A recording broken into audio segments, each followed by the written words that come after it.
Hey everybody, how you doing? Welcome back to Monkey Shine Lab. Today, what I would like to talk to you about is the movie that you've already seen, which would be G-1. And I'd like to not so much present a challenge or anything, but I'd like to plant an idea. If you are amongst the many folk who went to see G-1 in the theater and you liked it, I have a suggestion. And for those who, this especially goes out to those who went back to see it more than once and or saw it in the end cycle of its theater run here in America where they showed the black and white version of it, okay? Which, from everyone I have spoken to, it is an extremely powerful experience in black and white, okay?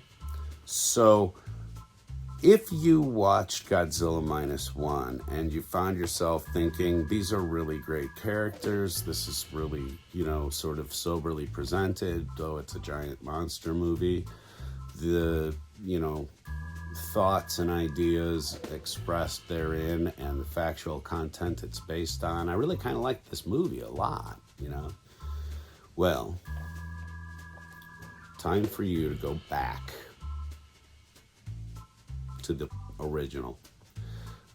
This is the copy that I have most treasured in the last several years. It has the original Godzilla on it, and that is the 1954 classic, which did not hit our shores until 1955 or so, when they had cut it up and carved it up and inserted an American actor into it and changed the name from Gojira to Godzilla, King of the Monsters.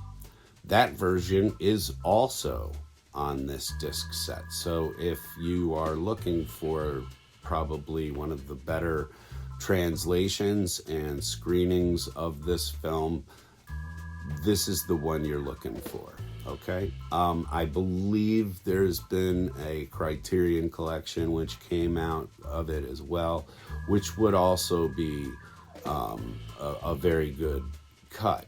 But I wanted to talk about this film here because I have been telling people for a very long time that Godzilla means a lot in my life. I had a father who served in the Pacific area in 2 different wars, and so there are pictures of my father in post-war Japan. He was a part of the occupational force that was there after the Second World War ended. And so I've always sort of felt very closely tied to the war in the Pacific versus the war in the Atlantic, though my father being a big study of all of the various conflicts that have happened over the last couple of centuries, he knew a lot about both sides of each face of the war.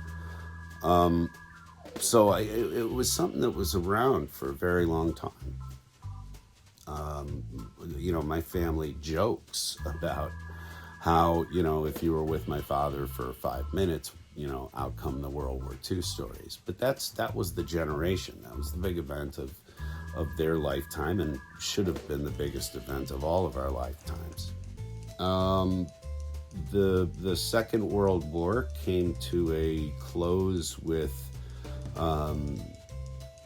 detonation of 2 devices over homeland Japan, Nagasaki and Hiroshima. And for a lot of years, I was a product of the American school system, public school system, we studied that time period, but we studied that time period from the perspective of the victors, okay? So a lot of things about that didn't even arrive at my doorstep in a really digestible sense until I read the book Flyboys. You're more familiar with this author from Flags of Our Fathers, but when I read Flyboys, which is partly a discussion of American pilots, some of which became president one day, George Bush Sr. was shot down during the time period that they were trying to deal with an island that had a vast array of communication on it. It was sort of the southernmost tip of the Japanese homeland spear at the time, if you will. So there were a lot of things that were explained in Flyboys from the standpoint of Japanese historians, and the research that was done to make sure that everything was true in this book was extensive. And so I remember having talks with my father after reading Flyboys, and around the same time too, finding an Academy Award winning film. It's a short documentary. It's a little under an hour, called Radio Bikini, which is available here on YouTube. So if you search it out, you can find probably the same copy I watched. But it is the expose, if you will, of the darker side of the post-war efforts in the Pacific, in the form of nuclear tests, which happened at the Bikini Atoll. I will not spoil this documentary. You should take 56 minutes of your life and sit through it. But by the end of that film, what you see and what you know will change you. So when I read Flyboys and I saw this documentary, I had an advanced knowledge, if you will, of the reason for Godzilla's existence. In post-war Japan, the news and art forms such as films or books or television programs, because of the occupation of the Allies, they were not allowed to directly criticize or editorialize on events which had happened during the war. And specifically, they were sort of forbidden to discuss things that happened because of the bombs being dropped on Hiroshima and Nagasaki. The reason why I bring it up is that when Ishiro Honda, the director of Godzilla, learned about the events that you see sort of happen in G-1, it started his creative juices going in terms of wanting to make a statement because of the incident of the Lucky Dragon. The Lucky Dragon is the Lucky Dragon number 5 is the fishing trawler, which was the direct victim of the Bikini Atoll bomb tests. Not to mention an entire tribe of people who called that island chain home. The reason why it was chosen was it had a ring of islands surrounding a beautiful bay. And so they moved an entire group of people off of these islands, displaced them. And because of the bombs that they set off in this bay, above it and below it, they could never return. And these were simple people, tribal people who don't understand the perils of radiation. But anyway, all of that is contained in Radio Bikini. Okay. Most of the association that Godzilla has had in this country comes from the 1970s. The pictures were horribly treated in terms of edits, and they were terribly, terribly dubbed by mostly by Australian actors whose hard job it was to replace the dialogue with English that sort of looked like it fit. If you have seen the version that features Raymond Burr, which is Godzilla, King of the Monsters, you have seen a 1 hour and 6 minute bastardization of the original story, which actually pans out over 1 hour and 38 minutes.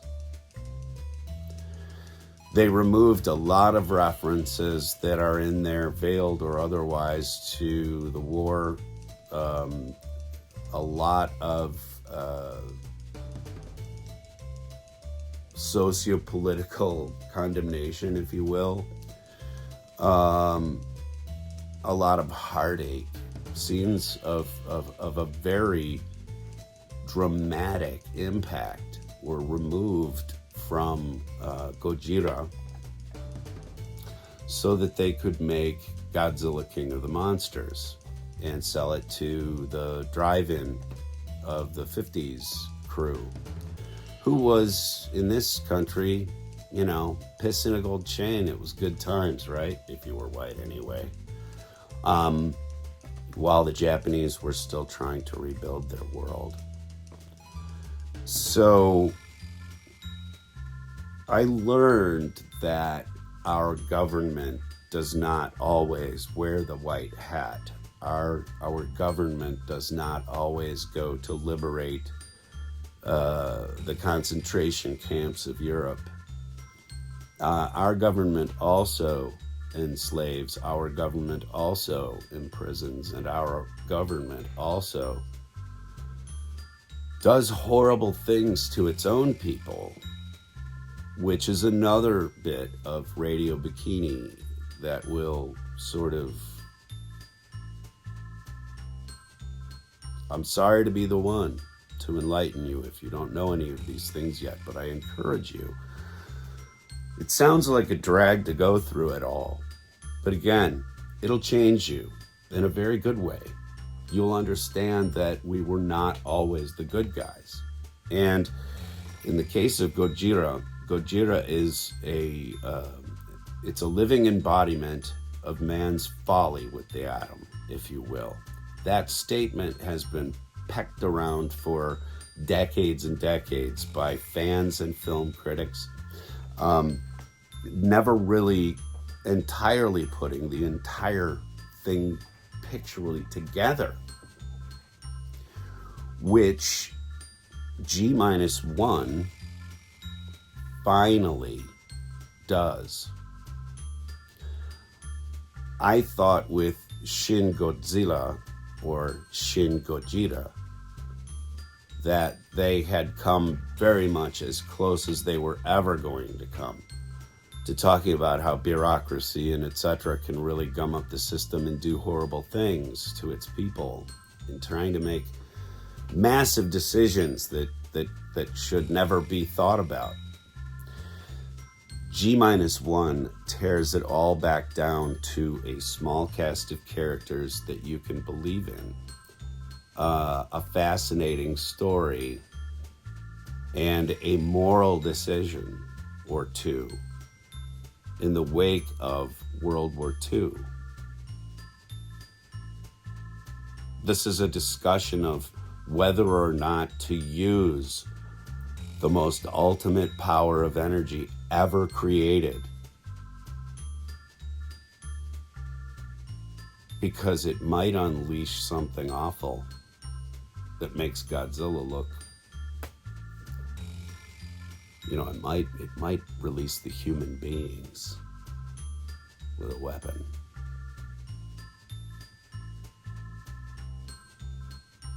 It's something I've thought about my whole life. It's something I've tried to translate to people who only have the superhero Godzilla in their mind, the kids' novelty, the funny man in a rubber suit bouncing around.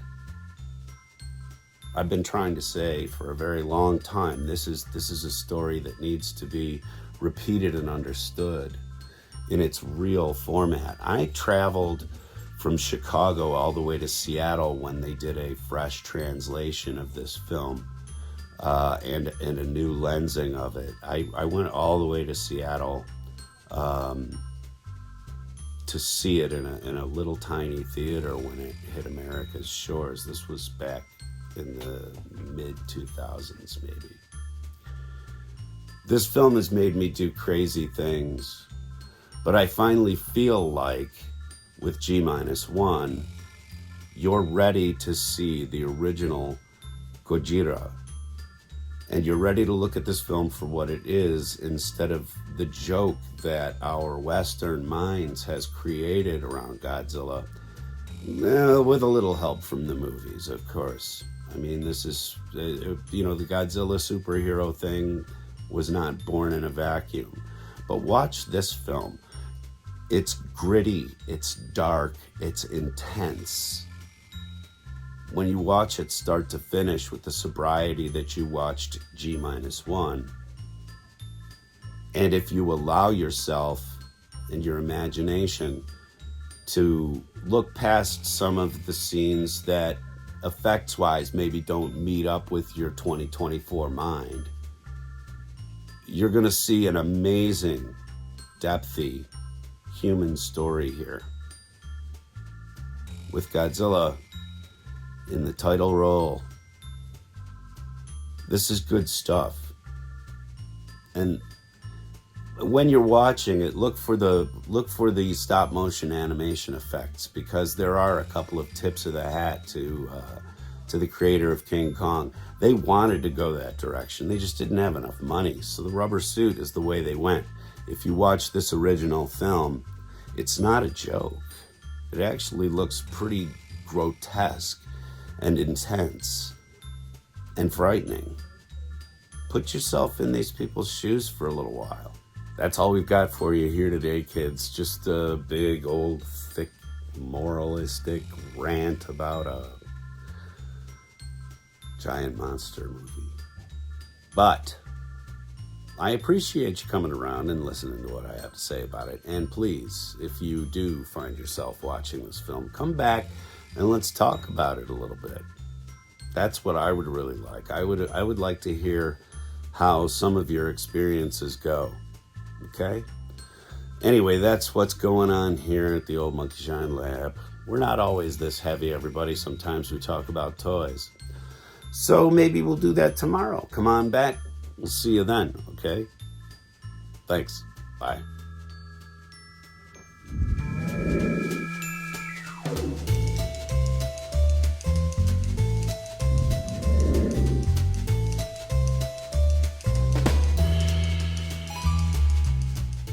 Watch this film.